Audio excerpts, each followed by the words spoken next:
Radio Classique. La matinale de Radio Classique avec Marc Bourreau. 8h40, Esprit Libre, avec nous ce matin, Géraldine Vossner, rédactrice en chef du magazine Le Point, et Jean-Marie Colombani, le fondateur du site Slate.fr. Bonjour à tous les deux. Bonjour. Des centaines de milliers d'habitants du sud du Liban jetés sur les routes, alors que l'armée israélienne poursuit son incursion au sol et dans les airs contre le Hezbollah. On en parlait à l'instant avec l'ambassadeur d'Israël en France. Emmanuel Macron propose de l'aide humanitaire, appelle à la fin de cette opération terrestre. Cette intervention du président de la République, elle arrive désormais maintenant dans ce conflit. Qu'est-ce que vous en pensez, Géraldine ? Elle est dans la continuité des liens qu'a la France avec le Liban, des liens historiques de défense des minorités chrétiennes, des maroniques, etc. La posture de soutien aux alliés est toujours importante dans un contexte aussi terrible. Maintenant, on se pose la question des moyens. Le Liban est dans une situation absolument catastrophique. Enfin, c'est le Hezbollah a subtilisé les fonctions régaliennes de l'État. Clairement, c'est lui qui décide des guerres. Il a conduit à la ruine du pays. Le Liban est en cessation de paiement depuis 2020 Et si le gouvernement, l'État n'est pas capable de mettre un terme aux exactions du Hezbollah, effectivement, Israël va faire le travail, quoi. Et on a vu au précédent round, il y avait 15 kilomètres de villages frontaliers avec Israël ont été détruits. Là, c'est le même scénario qui pourrait se dessiner. Donc, on comprend l'appel d'Emmanuel Macron. Par contre, alors, la question des moyens, je dirais, puis d'un plan, quel plan, quoi dedans, soutenu par quoi? Les finances de la France sont dans un tel état que on voit difficilement comment ça pourrait aller au-delà de la posture. Jean-Marie Colombani. En règle générale, d'ailleurs, à intervalles plus ou moins réguliers, il y a des grandes conférences internationales qui sont réunies et dont l'objectif est comment réarmer financièrement, notamment le Liban. Donc c'est un processus qui va nécessairement se produire, sauf qu'entre-temps, il y aura eu les raids israéliens sur le sud de Beyrouth et puis des situations de guerre au sud. Donc c'est ça qui est évidemment problématique parce qu'on a l'impression de ne jamais en sortir. C'est toujours un petit peu la répétition du pire finalement. Donc pour ce qui est de la France, elle fait ce qu'elle peut faire. Donc elle a en effet un rôle à jouer, elle a surtout une certaine image. Donc tout ça est en accord avec ce que peut préparer ou décider le président de la République. Mais en même temps, on sait que c'est une voie marginale malgré tout dans une situation qui est totalement dominée par les deux principaux belligérants que sont les États-Unis et Israël.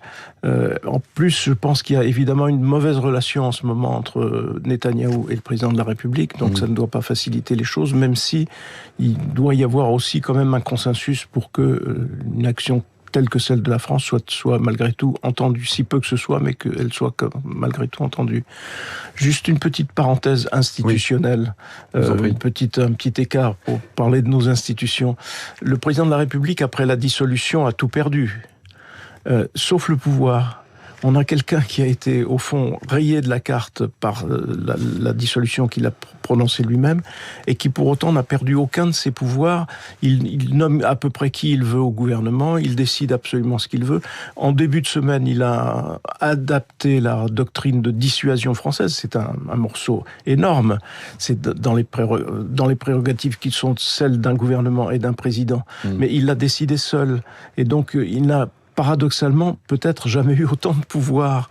Donc c'est une situation sur laquelle se pencheront nécessairement les constitutionnalistes, parce que c'est vraiment une parenthèse, une exception dans la vie de la Ve République. Fin de la petite parenthèse que je voulais faire. Mais nécessaire. Voilà. Géraldine Vossner. Non, sur cette question, moi je me pose la question. Réellement, on comprend la posture, mais on voit pas où tout ça peut mener. Enfin, des grands plans, Emmanuel Macron, il en a proposé plein. Il y a eu le grand plan pour redresser les finances de la France. Récemment, un plan pour demander un grand emprunt européen. Là, il dit faire un plan pour le. Enfin, il y a comment dire. un discours qui est un peu désespéré quand il n'est pas suivi des faits. Et pour le Liban, la voix néanmoins de la France peut compter pour essayer de trouver une manière, que l'intervention israélienne soit ciblée le plus précisément possible. Mais enfin, il faut quand même rappeler que c'est le Hezbollah, à la demande de l'Iran, qui a déclenché les hostilités pour ouvrir un nouveau front pour disperser en réalité les forces israéliennes. Et ce discours d'Emmanuel Macron au moment même où le Hezbollah est en train de rassembler ses troupes et ses combattants contre les forces israéliennes a quelque chose d'un petit peu étonnant sur le plan pratique, sur le plan tactique. Qu'est-ce qu'on peut faire ? Et à part un peu d'aide humanitaire, moi je ne vois pas bien. Jean-Marie ? Oui, dans notre histoire récente, il y a d'ailleurs des événements qui montrent que c'est en même temps toujours très difficile. Rappelons-nous les morts de l'immeuble qui avait sauté à Beyrouth, où 50 parachutistes français sont morts, en même temps que des Marines américains. Donc ce n'est pas une petite partie de plaisir d'intervenir dans ce contexte-là, et c'est vrai qu'on a toujours été en but au Hezbollah d'ailleurs, donc dont la France n'a jamais nié le caractère terroriste en même temps. Mais il y a toujours première main les 58 morts du Drakkar en 83. Absolument. Et ça, c'est quelque chose qui a marqué à la fois les esprits et puis les armées, ainsi de suite. Donc, ça n'est jamais facile et ça n'est jamais sans risque. Donc il faut en même temps souhaiter que le président de la République puisse faire avancer quelques idées, mais en même temps c'est une partie tellement complexe et tellement difficile qu'on peut en effet que souhaiter et puis voilà, attendre que les choses s'améliorent. Les regards sont aussi braqués encore ce matin sur le fameux détroit d'Ormuz avec ses pétroliers à quai. C'est l'autre guerre dans ce conflit iranien, c'est la guerre dans la guerre. C'est-à-dire le ciel est contrôlé par Israël et les États-Unis et le détroit est contrôlé par l'Iran. Donc il y a bien une situation qu'il va falloir dénouer parce qu'on ne peut pas rester avec ce détroit bloqué. Donc je ne sais pas comment les choses pourront se résoudre autrement que par des actions militaires qui viseront à dégager l'entrée et le contrôle d'ailleurs du chemin, parce que on ne voit pas sinon que les choses puissent durer trop longtemps, ne serait-ce que parce que la Chine s'approvisionne par là, parce que d'ailleurs c'est totalement contraire à l'intérêt immédiat de l'Iran de garder bloqué cette issue-là, parce que l'Iran est exporte aussi son pétrole.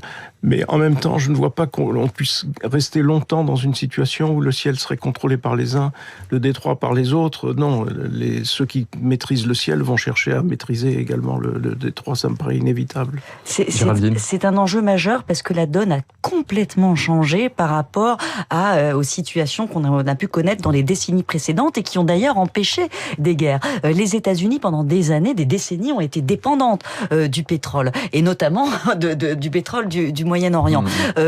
Puis 2006-2010 est apparue la fracturation hydraulique, le pétrole de schiste. Depuis 2024, les États-Unis sont devenus exportateurs de pétrole, et la situation s'est inversée. La Chine est devenue ultra dépendante. Elle consomme 16,5 millions de barils par jour et elle en produit 4,5. Donc tout le reste, il faut qu'elle l'importe, et la moitié de ces importations, elles passent par le détroit d'Ormuz. Donc en fait, pour Donald Trump, c'est devenu un levier stratégique. Il n'en a plus besoin, lui, de ce qui arrive de là-bas. Il peut tout à fait s'en passer. Et en fait, ça va être un élément stratégique de ce conflit. Trump, lui, ça ne gêne pas du tout que ce détroit soit bloqué. Il peut attendre, et ça pourrait précipiter justement tous les pays. Alors c'est vrai, les pays limitrophes qui en ont besoin, effectivement, ils exportent leur pétrole, mais ils ont aussi besoin de tout le grain qui arrive par ce détroit de la Russie, de l'Ukraine pour alimenter leur peuple. C'est pas rien. Et la Chine pourrait aussi, elle a des moyens d'agir, de faire levier sur l'Iran, et elle, un blocage d'Ormuz, c'est une déstabilisation, mais très rapide. Là, on parle de quelques semaines. Je vous dis, il y a à peu près 5,5 millions de barils que la Chine importe par jour qui passent par ce détroit. Donc c'est une déstabilisation économique majeure qui peut être très rapide. Jean-Marie, On a à peu près tout dit sur le pétrole. Donc ce bras de fer États-Unis-Chine finalement qui c'est va un des éléments se poursuivre, qui retentit aussi sur la situation économique mondiale, hein, parce que la Chine n'est pas tout ce qui se passe en Chine influence ce qui se passe dans nos pays. Donc c'est quand même un sujet pour tout le monde. Et alors moins sur la France, il faut quand même le mentionner, c'est que la France est beaucoup moins dépendante également de ce pétrole qu'elle ne l'a été. Notre premier fournisseur aujourd'hui, c'est les États-Unis.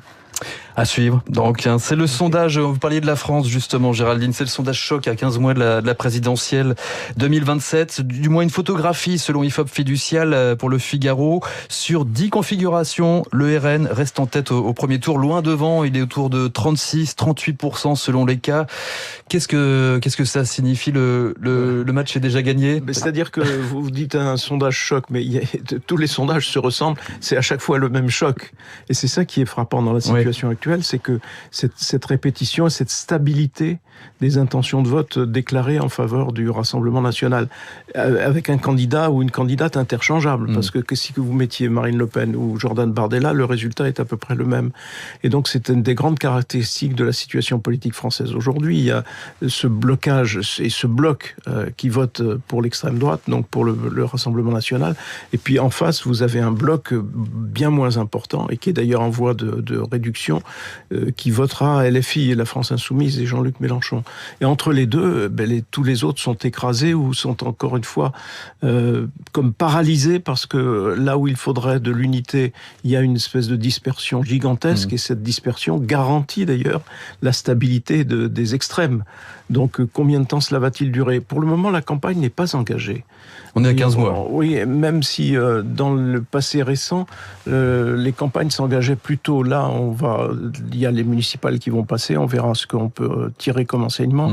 Les uns et les autres vont d'ailleurs se situer aussi beaucoup par rapport à ce que les électeurs auront décidé pendant ces municipales.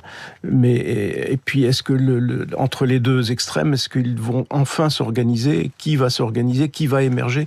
Tout ça, c'est vraiment... Voilà. On sait que la demande de changement, le dégagisme est toujours là, de fait, dont sont victimes tous les autres, sauf les extrêmes.